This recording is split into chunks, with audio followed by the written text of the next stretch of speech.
My name is Sister Cecilia, and I am from the island of Tonga.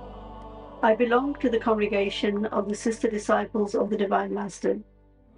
It is a great joy and honor to be here amongst you, parishioners of St. Leonard, to share with you my vocation story, this wonderful gift that God has given to me. Becoming a nun was the last thing that was on my list. Just like any other teenager, all I wanted was to be happy and do whatever I wanted. I come from a good home, a wonderful, strong Catholic family. I have one brother and two sisters. We had our ups and downs, but prayer kept us united. My grandparents in particular inspired all of us with their wonderful example of lived faith. At times I thought my parents were strict, so strict that they didn't love me. Of course, I now realize preparing me for the future and were forming me to become the person I am today. I received a good education, had a great job, and many wonderful friends. I also loved traveling, socializing, and music. My parents' dream for me was to marry, settle down, and have a family. However, I knew I was searching for something else. I didn't know exactly what it was, but I felt that it had to be something which would make me really happy and give me a sense of fulfillment. As times passed, my friends started to move on, marry, go overseas, or change jobs.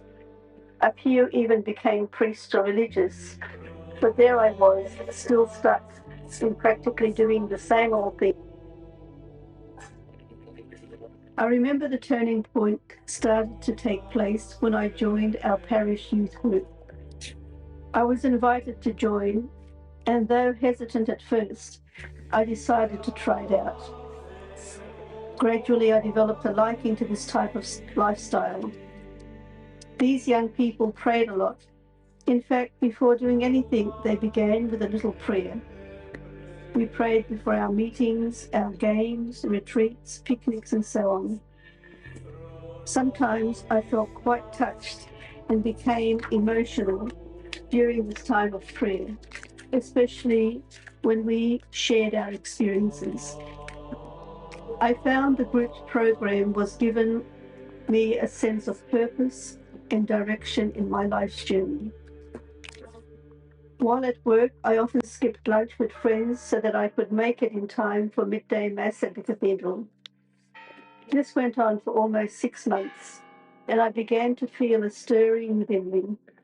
Something started to move me to another level in my search for meaning. Sometimes I would write short prayers and then put them to music. I also loved to be in the company of priests and religious. I trusted their advice and guidance. I really believed that God's plan was beginning to be revealed to me. It was at the cathedral that I would see the sister disciples praying before the Blessed Sacrament. One day after Mass, one of the sisters invited me for dinner at their convent. I didn't know what to say. I wanted to go, but I was afraid that my family would find out and that my friends would hear about it and make fun of me. After receiving a few more invitations, I eventually decided I would go along. I learned that this particular congregation belongs to the Pauline family, which consists of 5 religious congregations and 5 secular institutes, founded by an Italian priest, Blessed James Alberioni. I discovered that the Sister Disciples' main apostolate is the perpetual adoration of the Eucharist, where they hold up to Jesus all the suffering, struggles, hopes, and needs of humanity. The founder would say that they supported the whole Pauline family and its mission with their contemplative ministry. Another dimension of their mission is to animate the liturgy through arts and music, as well as educate through catecheses and liturgical instruction. They aim to create a sacred space and environment where the liturgy can be celebrated in beauty and dignity.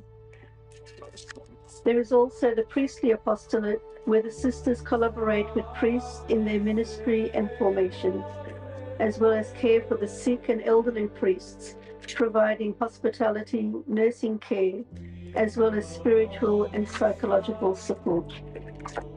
I entered the Sister Disciples of the Divine Master in Auckland, New Zealand on the 8th of December 1984. I did my formation in Rome, and on the 1st of October 1989, I pronounced my first yes to the Lord to follow him as his disciple. Yes to the Lord. In celebrating my 25th anniversary last year, I am truly happy and grateful to Jesus for having called and consecrated me as his disciple. So to all of you young people who are present here, I say this to you: do not be afraid to take a few steps forward. The Lord knows all of your needs and aspirations. Open wide your hearts and have the courage to ask Jesus what it is he is asking of you. Pope Francis encourages all young people in their journey of faith. As he said at World Youth Day in Rio, the Church needs your enthusiasm, your creativity, and the joy that is so characteristic of you. Thank you.